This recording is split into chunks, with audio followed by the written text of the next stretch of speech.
Welcome to the SDA Housing Podcast, brought to you by NDIS Property Australia. Before starting this episode, we need to provide a general disclaimer. Information contained in this podcast is general in nature only. It does not take into account the objectives, financial situation, or needs of any particular person. You need to consider your financial situation and needs before making any decisions based on the information in this podcast. And you should consider seeking independent and professional advice for your personal circumstances. All right, let's begin. Hello, everybody. My name is Minh, and you're listening to the SDA Housing Podcast, a show that explains, highlights, guides, and brings awareness about all things SDA in this ever-changing NDIS world. Today, we have a repeat speaker, Brendon Woolf. How are you? Good. How are you? Good morning, everybody. Thank you for having me back, Minh. It's great to be back. Right, it's always good to listen to the journeys of any participants who've taken on the AAT tribunal in their quest for justice and what's right in this NDIS world. And welcome. Now, to our listeners, we had Brendon on about 6 months ago, I think. I'm not too sure how, 8 months ago.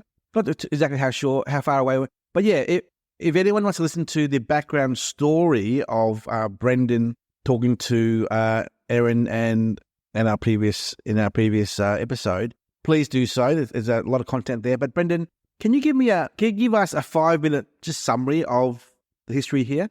Yeah. So I applied for SDA back in 2019, and my decision from the NDIA come back as a shared 1 to 3 funding level, an SDA funding level, and my application was wholly and solely about single occupancy. I wanted to live alone, all that jazz. Brendon, when you say 1 to 3, can you explain to our listeners what 1 to 3 means? So 1 to 3 shared residence is 3 participants who live in a home with one support worker supporting them throughout the day with their needs, personal care, etc., etc. It also provides an overnight on-site assistance, that's OOA, for people who don't understand what OOA is. So yeah, and my needs and what I was requesting was I wanted to live alone.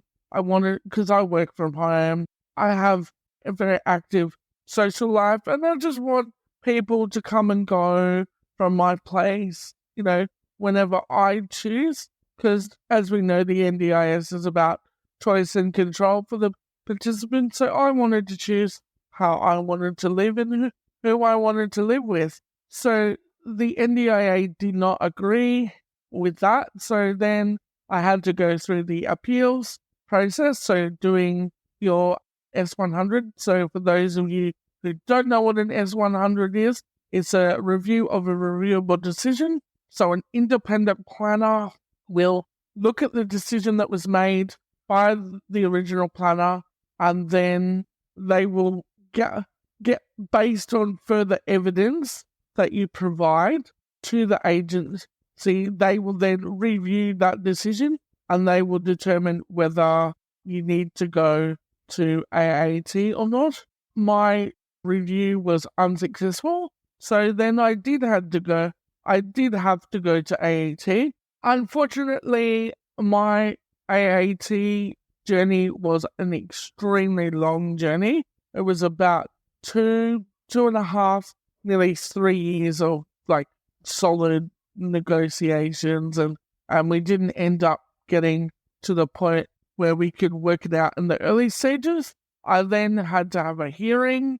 Had the hearing, and then I waited for 6 months for my decision. So my hearing concluded on the 22nd of September last year, and then I got my decision on the 19th of May, so it'll be exactly 8 weeks on Wednesday.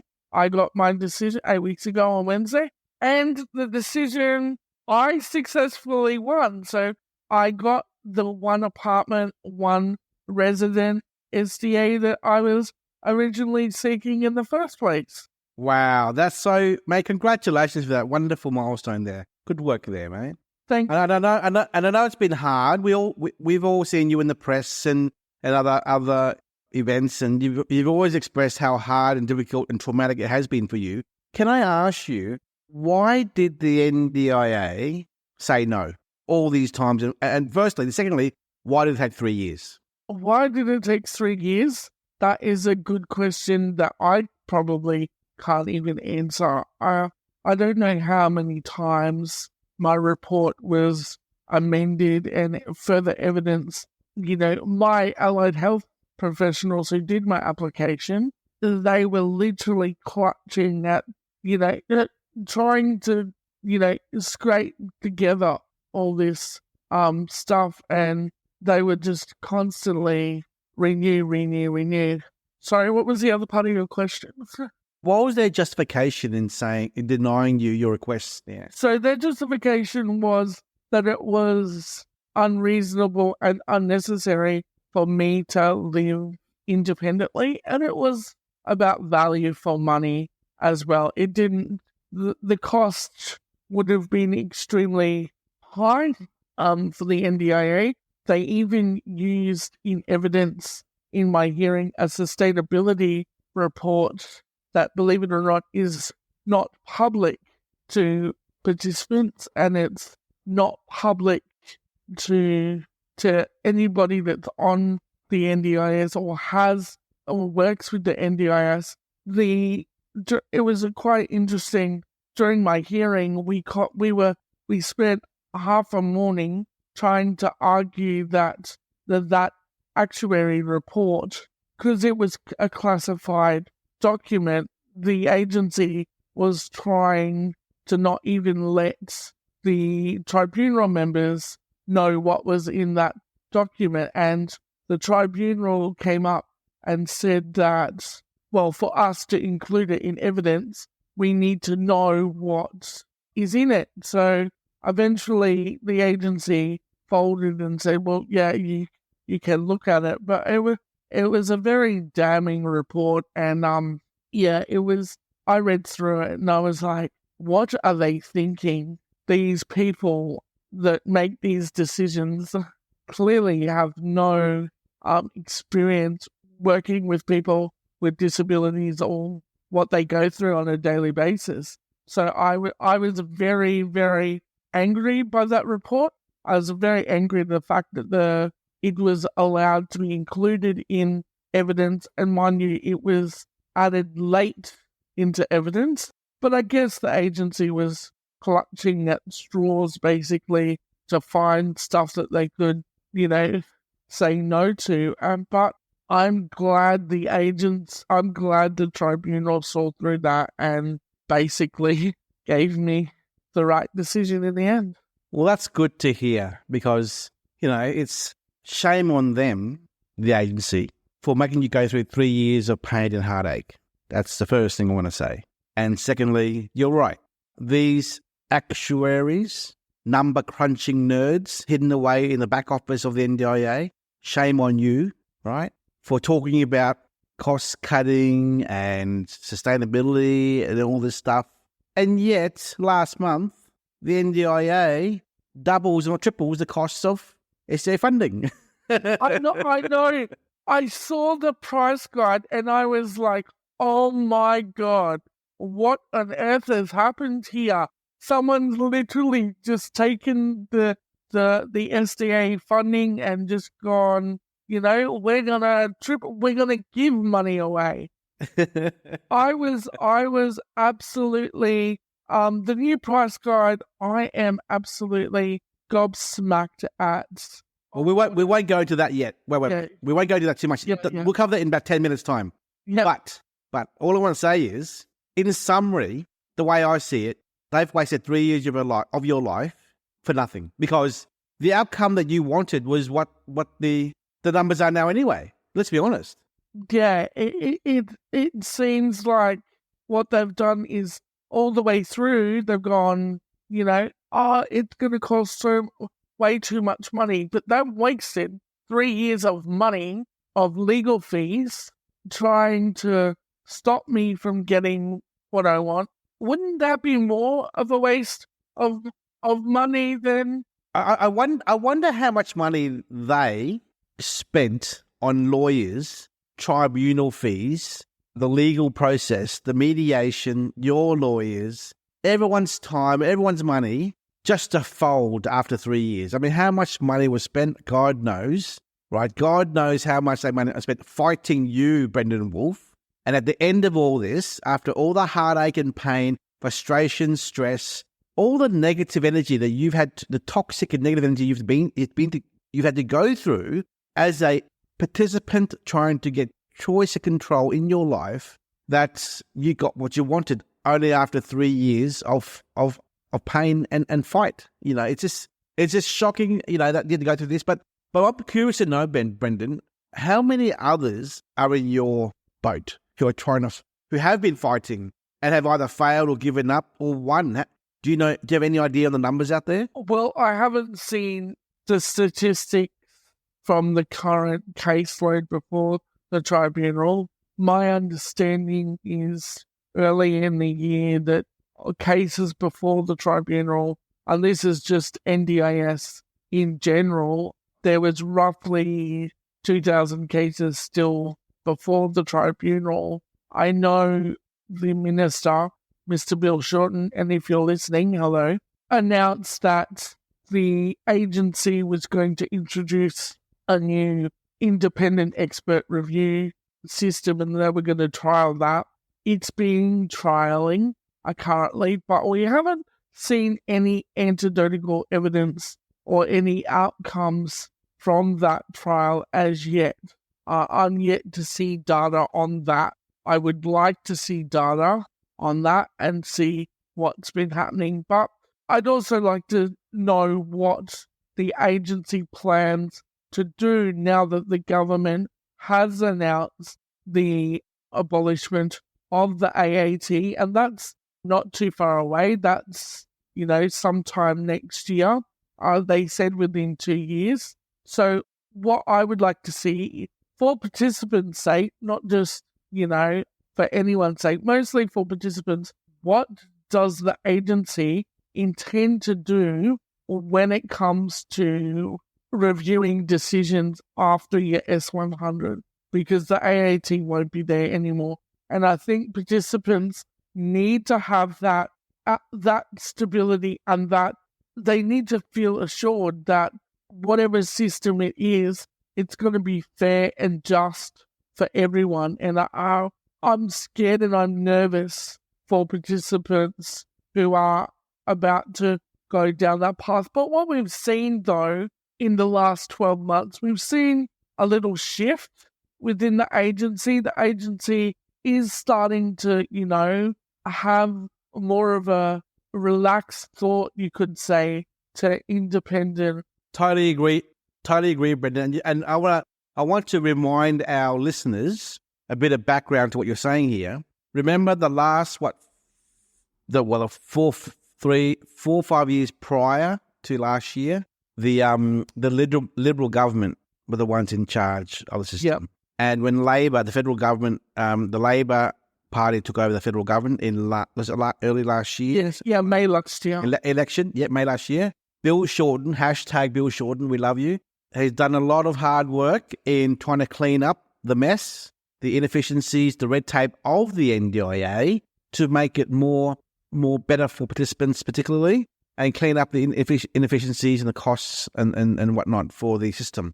So obviously, yes, you're right. The last 12 months have been better than before the previous 12 months. And we hope to see that good old Billy Boy, Bill Shorten, will be doing a lot more changes in the future under his stewardship for participants as it grows and becomes more appealing for the participants of Australia. Now, obviously, the numbers are showing that right now, I think we've just hit the 600,000 mark of participants in the NDIS only about 2 months ago. And the forecast is that by 2032, which is only 9 years away, we're going to see the numbers hit 1 million in the NDIS, right? That's 1 million people. Yep. Now, at the moment of this 600,000 people, Brendon, half of them are under 18 years of age, okay? Which means in time, those numbers will become, obviously as children, they've got their parents to support them and live off. But as they become young adults, they'll have more dependency on the system and emotionally, financially, and physically, I guess, by way of allied health professionals and all those other people who are part of the process in delivering care and support to participants. So we definitely see a lot more changes to come in the future, Brendon, for sure, with the Labor government. But I do agree with one thing the Minister has said, that the NDIS shouldn't be considered a lifeboat. And I think the other states and territories, around Australia, have a responsibility to people with a disability, especially children in schools, that if they can fund something within the state system, they should be able to fund it, and they shouldn't have to rely on the NDIS. Like, you shouldn't hear people say, oh, that's an NDIS problem, that should be dealt with the NDIS. Not true. States have a responsibility. They signed up to the agreement that they would fund, some of it. But I think they have a bigger part to play here. Yeah, totally agree. So listen, moving on from the AAT position. And by the way, I want to say a shout out to Adapt Housing. I mean, they're the ones who took you into the... Yes, let's talk about them for a second. Yep. So how they helped you, Brendon? Yeah. Adapt Housing. I could not thank David Whitelaw and his team enough for everything that they have done for me over the past 3 years. They have been truly amazing. Dave has been a rock, and he is my mentor, and he's taught me so much about SDA. Not only that, I've learnt through the AAT as well, but I said to him, eventually I'm going to be taking his job as the CEO of Adapt. But he is a fine example, someone who has worked in the disability sector for many, many years.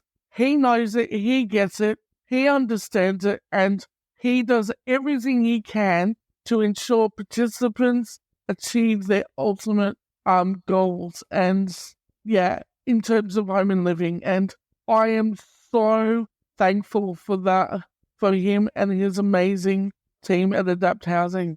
He totally agree. He's a wonderful human being. I've met him many times, and I had a podcast with him last week and lunch, and he spoke very highly of you as well, Brendon, for sure. But yeah, I mean, just to give a bit of background here on this topic, you did not have SDA funding, not at all. They allowed you to get one of their apartments to live in. No, I had. No. I had the. Oh, sorry. Yeah, you're right. I had 1 to 3. Yeah, 1 to 3 funding. 1 to 3, and then Dave was like, "We'll support you, and we'll help. We'll get you in contact with Greg Barry at SDA Services. Mind you, is another awesome gentleman too, and his team. And then so they allowed me to stay on my current level, my old level of funding, up until I got my new level of funding. I'm very thankful for that. I'm grateful and thankful for the forever home that I do have, and knowing that I've got this new level of funding now for the rest of my life. It's kind of, that part is the surreal part. Like, I could go anywhere now in Australia, any apartment, and not have to worry too much of whether my home is going to be accessible. Yeah, just so our listeners can hear and understand, once your funding is approved at NDIS, they can't reverse it. That's correct. Yeah. So my last question is, on this topic, did you ever live in a home with 3 other people or 2 other people, ever? No, I did live. No, I never. I've always lived in a family home with mum and dad and my sister. And just like every other person, I wanted to move out of home. Like, my mates were doing it. Like, the only thing is I got to do it much later on in life. because back, I'm part of the old school generation where I was sort of a pioneer through a lot of new phases. Like even at school, there wasn't people with disabilities were, it was very rare, but it was starting to happen, and it was slowly happening. And I had to fight, then just to get access to classrooms. But what we've seen now is it's law that every classroom must be, wheelchair accessible. So I've seen the disability sector change and grow for the last 30 years, and it's been tough because I've always been part of that pioneer stage of programs. And the same sort of thing with NDIS and SDA. SDA was, it was still a baby when I first applied. Planners and delegates didn't know much about it, and I think that's part of the reason why a lot of decisions, not just mine, planners and delegates didn't understand the legislation, and they didn't know how to interpret it. Because let's face it, the NDIS Act itself is so open to interpretation. I'm glad we have a review this year, and I'm glad that, the legislation is finally going to be ironed out. And I think further training for planners and delegates need to be looked at. So situations like mine don't happen to, future participants who are looking at home and living decisions. Gotcha. Brendon, my question is this. I hope you don't mind me asking this question. Yep. And this is to relate your story back so we understand a person's story. How old are you? I am 38 years old. So I only moved home when I was 35, 36. Gotcha. Okay. So let me bring this back to layman's terms for our listeners to understand, right? But like you said, you started later in life. You're more of a pioneer because, you're a little bit older and things and whatnot. But the biggest problem out there in the disability communities out there is a lot of parents who have older children, or any children, I would say, who is disabled and dependent upon supports. They're probably wondering, when we get old as parents and we retire and we pass away, who will look after our children, our child who is disabled? You're 38 now, so you finally moved out of home at 35, as you say. Most people move out of home when they're 21 and live on their own. So you finally got the decision you want to live the way you want, as you say, choice control, as everyone says in the NDIS, to be independent and live happily ever after in your forever home. And no matter where you go, your funding will follow you. And that is what you appreciate most with this outcome, although it's taken 3 years, I know, but it's a happy ending. And you get to now not have to worry about this issue in your life and worry about more things, which are where will you work, who your friends will be, where will you live your life. That's you have a wonderful life ahead of you, Brendon, and you've been through so much in the last few years, and I really hope that your life becomes better and better moving forward from here. I really do. Now, big changes in the NDIS being the SDA pricing review, which which is effective as of the 1st of July 2023. What is your opinion from a participant's perspective as to these changes? All I can say is a wow. Absolute wow. It is a huge game changer. People with IL, big winners there. HPS, now this is something that I kind of, having a look through, and then I double-checked and I triple-checked. So my new level of funding that I have now means that I can actually live in a 2-bedroom, 1-bathroom apartment. Even though I have a 1-bedroom, 1-bathroom, but my funding allows me now to have... Can I ask you a question? Brendon, can I ask you a question? Yes. When you were on 1 to 3 shared funding, yes, how much was that dollar value back then? So that dollar value was at 38,000. So my new level of SDA is roughly 94 to 95,000. I don't know the exact figure, but it's sure. that 94 and 95,000. Now, that 95,000 plus RRC, is that right? Yes, reasonable rent. Which is about, which is about 104,000. In the AAT process, did the NDIA ever argue 1 bed, 1 bath apartment versus 2 bed, 1 bath? Was that ever a big discussion at all? No, that's the thing. It never was a discussion.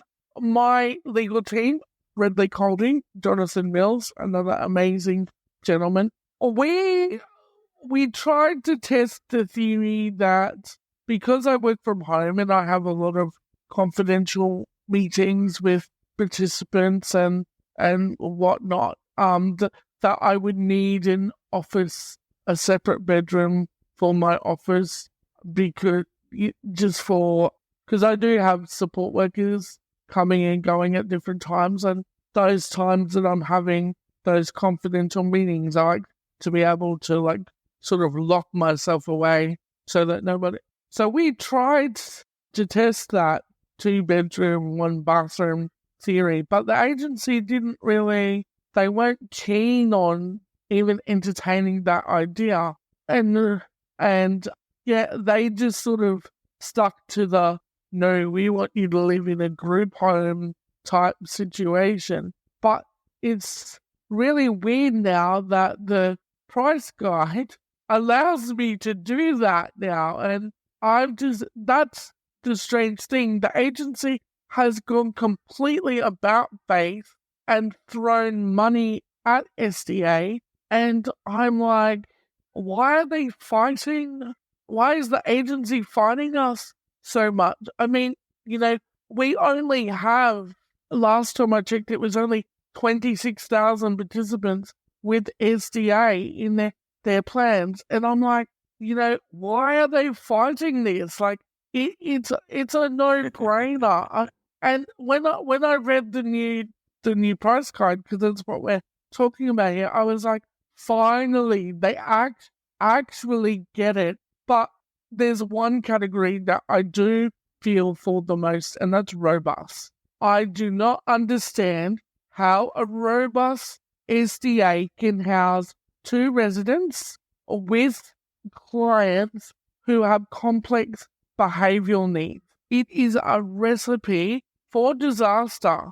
Participants could get hurt here, and I think we need to advocate more strongly to the agency, going, you need to relook at this again and go, people with complex behaviors need to live by themselves. It's a safety issue to other participants and to their carers.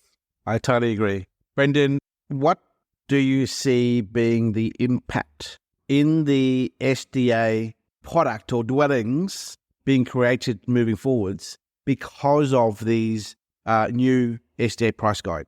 Okay. You and I did a speaking engagement here in Logan about nearly 6 months ago, and a bit longer than that actually. And I remember you saying that here we have a massive oversupply of HPS, which is true, we do.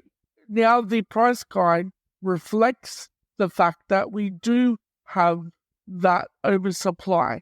So what I'm seeing in the future is builders and developers are going to concentrate less on HPS and more on house the 2 resident housing developments. That's a no-brainer there.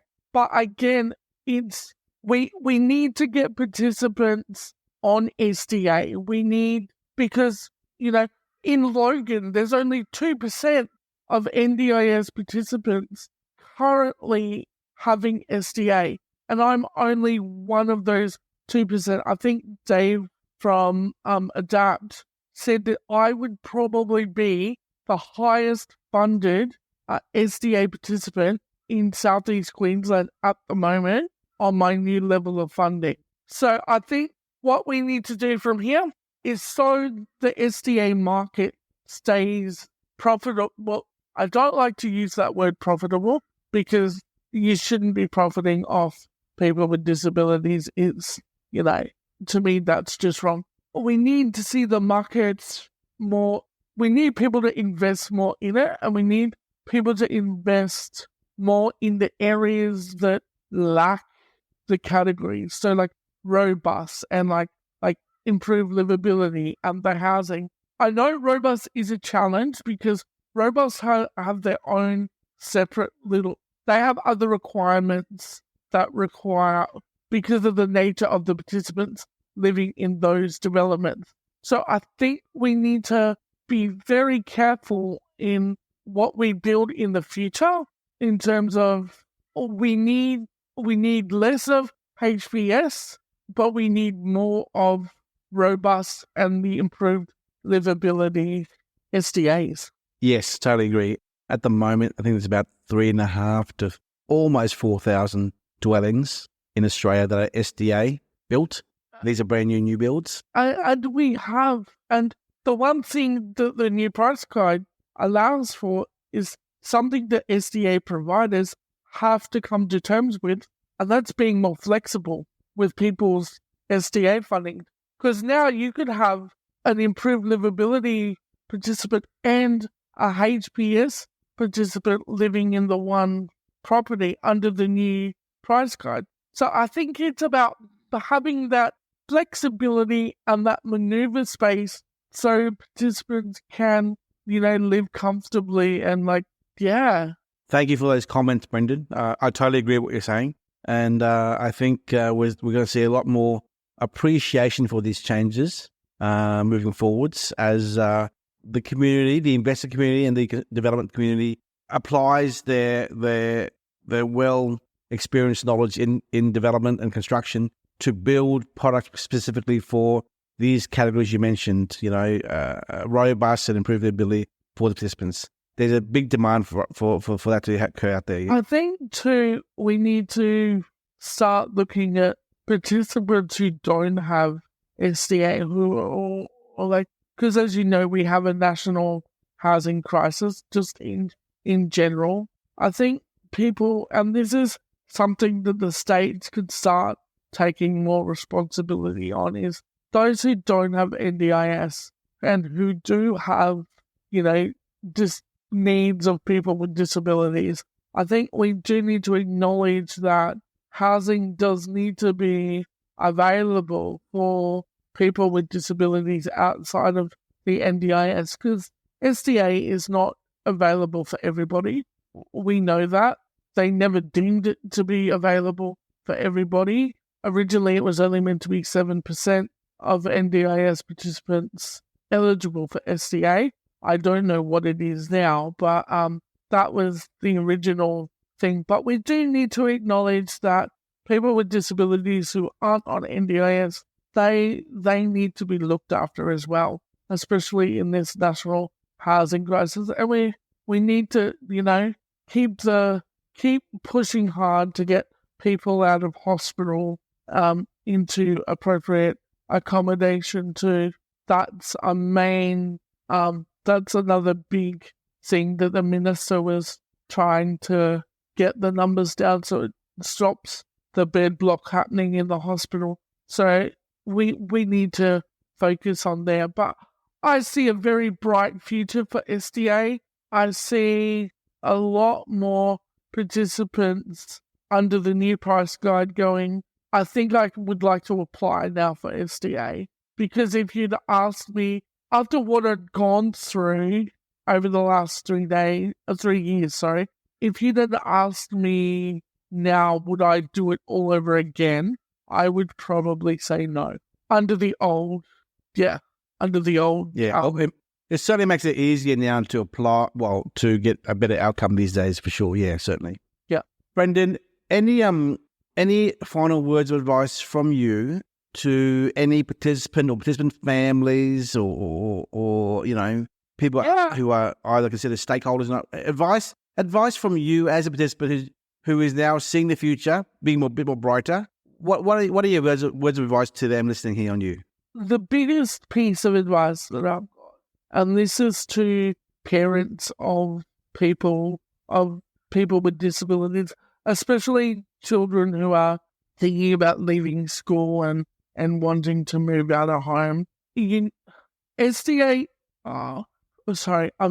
parents can be a little bit like, is my son going to be cared for properly, or daughter will be cared for properly? Is it going to be safe? Is it going to be secure? A lot of